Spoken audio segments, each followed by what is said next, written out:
So I'm here in an amazing park in Miramar, Florida, with my daughter. She's there playing somewhere. There, yeah, yeah. Uh, oh, this is so difficult. Yeah.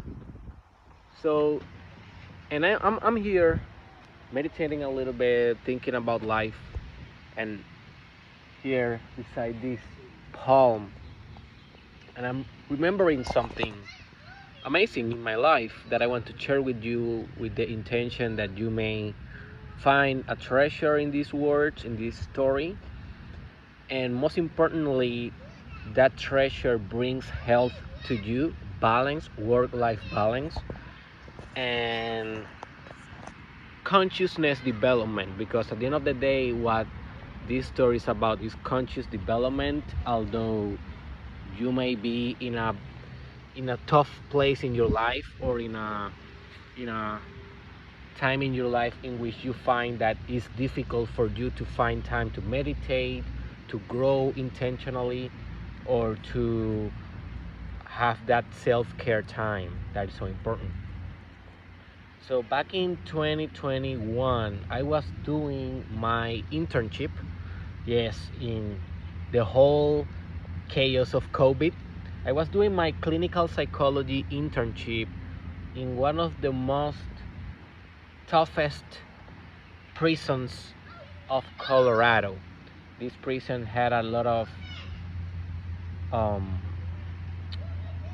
a lot of offenders that were mental health patients as well. And I was doing the final part of my internship in that prison, giving them therapy, psychological assessments, running groups as a clinical therapist and stuff like that.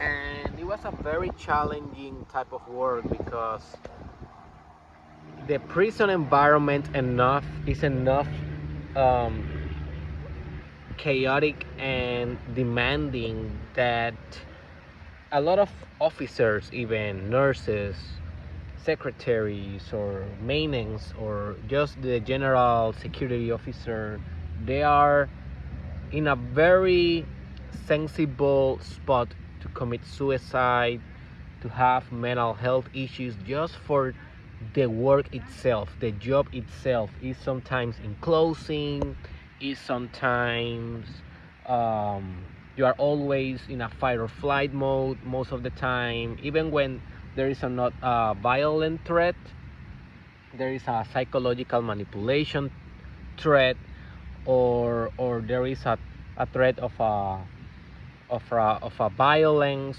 breaking down. And it's a very tough environment. But in addition to that, we have the stressor of the clinician, of the psychological clinician, that is submerging itself into the psyche of the criminal mind of a man. In my case, it was a prison of males, of a man that sometimes have these sociopathological or psychopathic traits, or maybe diagnosis, or maybe um, that type of frame of mind in which all the time you are living that world of darkness within your craft, within your work, and that is kind of an extra layer of difficulty and challenge, and and difficult stuff to deal with in your everyday life. Just a normal Tuesday at 9 a.m. And one of the things that I did to save my soul while I was doing that work, although let me tell you something, there were times that that work gave me so much treasures. Like sometimes those offenders were amazing. Yes, they may did a mistake in the past. They may be sentenced for life, but that doesn't mean that they didn't have soul, spirit, a treasure to share with you, wisdom. Yeah, sometimes they gave you words and they gave you stories that you will never find in the normal civic society. And those things I bring to my life for life. Um, but One of the things that I did as an extra layer of protection for not losing my soul, not overwhelming my soul with those stressors, and not being caught up in the institutionalized mentality, it was that every time that I have lunch break, I went to a park that it was like 10 minutes far away from that prison, and I brought my lunch with me. My beautiful wife, she cooked an amazing lunch because she was a home mother in those moments. Yes, she was a doctoral student as well, but she was working in her dissertation. So every day, what she did, she was with our baby. She was like 2 years old, my daughter, at that time, and the other thing that my wife did, it was putting her craft, her art, because she's an artist, to make a delicious meal for me, because she knew that that was her only way to give me a little bit of hope and sanity through food. And the next day, when I went there to that prison, she knew that if I was eating something that not only touched my stomach but also touched my heart, it was like, baby, I'm here with you. Stay strong. You're gonna pass through this stage of your life, and you're gonna go to the next level as a psychologist or a doctor or whatever you want to consider the next level in that moment for me. What's up, baby? It's late. Yeah, I'm going there. Give me just a couple of minutes. And so I went with my lunch in a bag, and I went to this park, 10 minutes. And this is important. The fact that I went to the park is important itself, not only what I did in the park. Let me tell you why. Because most people in that prison, and most of prisons, because it's difficult to get in and get out, they don't get out at lunch. They either lunch inside in the cafeteria, or they bring lunch but they eat in their office, or they eat in a common room to eating for dinner or lunch. And they don't get out, they don't change the environment, because when you get out and you must get into the second shift, you must pass all the tests again, all the metal machines and everything. Dime, mi amor. Ah, interesante. Vete a jugar y dame unos minutitos. So yeah, it's kind of tough, but I did it anyways, because I knew that what I was doing in those 60 minutes of lunch break was saving my soul. So I went out and I went to this park just like this. It was a very cool park just like this. And I sat at how do you say I call this? I don't know how to call this thing in English. Una fresa en español. I don't know. So I sat at a thing like this in that moment, and I ate. And I ate something that was very, very, I remember, um, smooth, like something that was not very hard to eat. So I didn't want to bring down my spirit with food. I didn't want to just repress my emotions eating a lot. No, so I ate a light meal that brought me the opportunity and enables me the opportunity for deep breath, for deep yoga. Okay, because as soon as I eat, I start doing yoga, and I start breathing, and I start meditating. I spend like 40 minutes of deep intensive work in my lunch break. And I did Wim Hof meditations or breathing. I did asanas. I remember I was like upside down in that tree like this. I did Kundalini yoga. I did affirmations. I did journalism. I did Qigong, Tai Chi, martial arts. Sometimes I even did a workout, even with my clothes, professional clothes on. I like 100 push-ups, 50 abdominals, abs, and 50 squats. Like I did a little bit of 10 minutes, full body workout, whatever I could do in those 40 minutes, I do it. Everything was self-help. Everything was refreshing my consciousness to go there in the second shift renewed. My whole purpose, it was that I don't want the same Derek that came in the morning to return in the afternoon. I want a different Derek. I want a new perspective. I want to be motivated to bring to these guys the best psychologists that they can have. I want to be the best helper that these guys can have. And I know that in order to help someone, the first thing that you must have is optimal energy.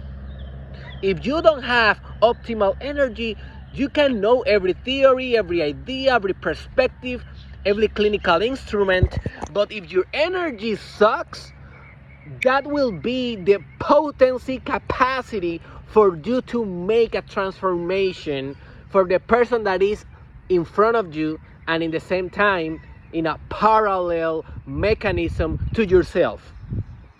Because every transformation that you bring to a client is a transformation that you embark yourself.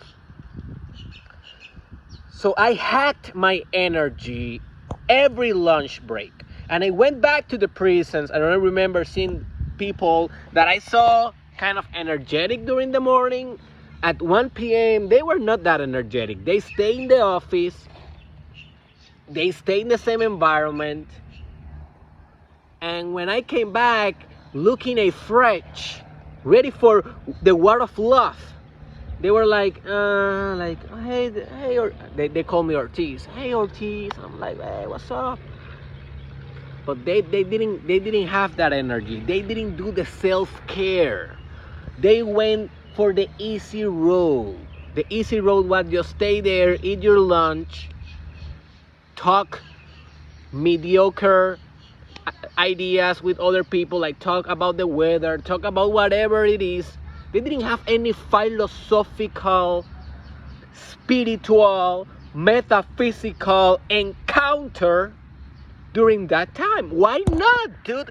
You are in the most underground place of the psyche. You are in the prisons. Why you don't want to sophisticate your perspective just for 1 hour if you can do it? Right? That was my thought process. Not everyone is like me, and they don't have to be like me. But this was just what I did in those moments, and I think that brought me so much strength and helped me to go home energetic as well, because I went there from 1 to 5. I got out at 5 and I was feeling good. Even when I have a very strong second shift, sometimes I had the second shift, the crisis shift. And the crisis shift was basically being on alert to attend any crisis, psychological crisis, man. And let me tell you, crises in the prisons are tough to deal with, suicide, murder attempts, people getting real crazy. So it was a tough second shift for me. But when I came home, I was so energetic, like ready to be a father, ready to be a husband, ready to be a creator, a businessman, even when my business was not very good in that moment because the prison sucked my energy so much. But before, when I didn't did that self-care in the middle of the day, when I came home, and I came without soul, I came black and white, I came without any colors, without any rainbow in my heart.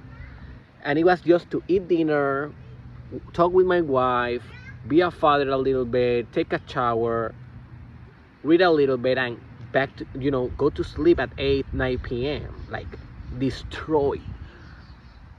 But when I did that in the middle of the day, I was killing my night. I was high energetic, productive, creative during the night. And that's what you want to do. You don't want your work to suck your soul. You want to own your time. You want to own your life. So you may be thinking, okay, Derek, what's okay, cool story, bro? I don't know. Is this a cool story? I don't know. There's no dragons here. There is no billion, right? There is no. This is not an epic story. This is just me saying, hey, I went out to a park to do self-care, deep work during my shift. It's not kind of a movie, but there's a treasure here, bro, and or sis, and is that how can you implement this self-care strategy in your own day? What is the part of the day that you can stop every distraction and dedicate it to God, dedicate it to you, dedicate it to your center of doing whatever is working for you? Maybe for you is reading, maybe for you is tarot, maybe for you is singing, maybe for you is painting, maybe for you is taking a nap. I don't know what is your self-care, self-development tactics. Do those in the middle of the day. Don't wait to the end and in the beginning, although do those as well. But in the middle of the day, you have a duty to refresh your heart. Let me tell you one last thing. When I was in India, I was in a couple of cities that were Muslim, and in those cities, like an invisible voice called to all the city to go to your knees and pray, and that happened 5 times. Like I was just eating, and I heard like a big microphone that everyone heard because the monitors for the sound was in every corner of the city. Like, hey, I don't know, I didn't understand the language, but when I asked, they told me, so they are just reminding us to go to our knees right now and pray. And that happened 5 times per day. It's the same concept. Stop what you are doing. Yeah, Diamond. Stop what you are doing and do something that makes you great. All right. This is Dr. Derek Israel. I'm in Miramar right now with my daughter. If you're looking for a house or selling your house in Florida, go to the description. I'm a realtor here making those dreams happen. As well, I have my own coaching team. So if you're looking to improve your life, go to the description and subscribe to this channel if you enjoy it, and share it with someone. Thank you for watching.